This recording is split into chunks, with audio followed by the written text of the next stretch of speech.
ऐतिहासिक हैदराबाद हाउस में जब मोदी और पुतिन की मुलाकात होगी तो दुनिया भर की मीडिया की नजरें यही टिकी होंगी। भारत रूस के बीच ऐसी कई बड़ी डील्स पर मुहर लगने वाली है जो दुनिया पर गहरा असर डाल सकती है। इसी वजह से पूरी दुनिया की नजर दिल्ली पर है और इसका असर अंतर्राष्ट्रीय मीडिया कवरेज पर भी साफ नजर आ रहा है। इस रिपोर्ट में हम आपको बताएंगे कि मोदी पुतिन की मुलाकात पर किस देश की मीडिया ने कैसी प्रतिक्रिया दी है, वो क्या सोच रहे हैं और दुनिया को क्या संदेश दे रहे हैं। नमस्कार, मेरा नाम है कनिष्का मिश्र और आप देख रहे हैं जी मीडिया का डिजिटल प्लेटफॉर्म।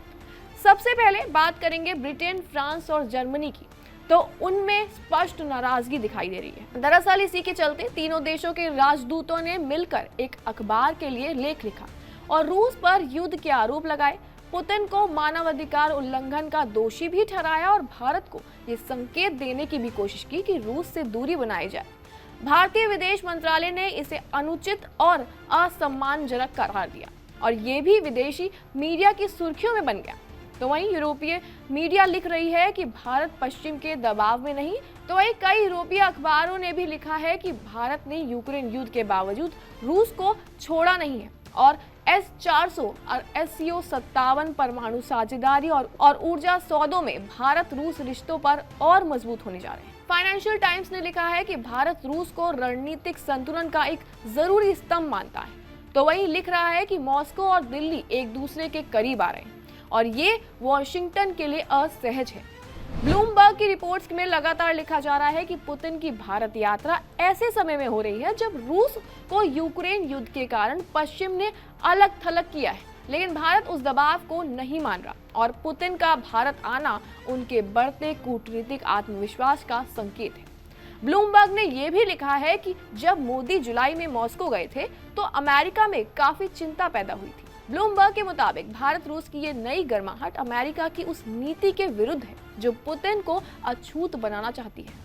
इसके अलावा फॉरेन पॉलिसी, भारत ने पुतिन को बुलाकर अपनी कूटनीतिक पूंजी खर्च की है। फॉरेन पॉलिसी पत्रिका ने भी एक लंबा विश्लेषण प्रकाशित किया है। इसमें उन्होंने कहा है कि भारत ने ऐसे कठिन समय में पुतिन को बुलाकर अपनी रणनीतिक कद का इस्तेमाल किया है। यात्रा मुश्किल समय में हो रही है क्योंकि अमेरिका और रूस संबंध खराब है और ट्रंप पुतिन वार्ता भी हाल में ही विफल हुई थी।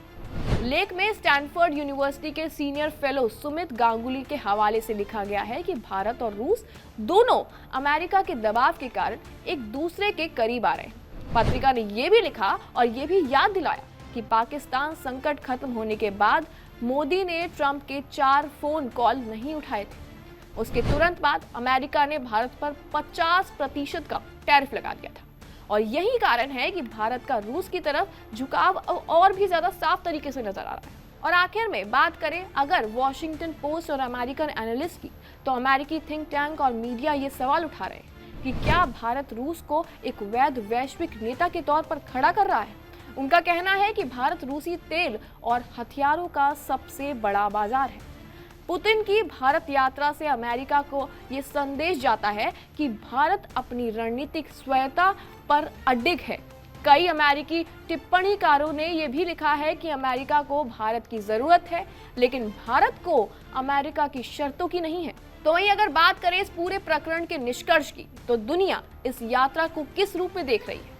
ऐसे समझ सकते हैं कि अंतर्राष्ट्रीय मीडिया का लगभग एक समान आकलन है कि पुतिन की भारत यात्रा सिर्फ दौरा नहीं है, बल्कि एक ताकतवर भू राजनीतिक संकेत है और ये संकेत सीधा वॉशिंगटन, लंदन, पेरिस और बर्लिन तक जा रहा है। विदेशी मीडिया की राय एक लाइन में कहें तो भारत और रूस दोनों ये दिखाना चाहते हैं कि मुश्किल समय में भी उनके पास मजबूत, भरोसेमंद दोस्त हैं और ये संदेश दुनिया को साफ सुनाई दे रहा है।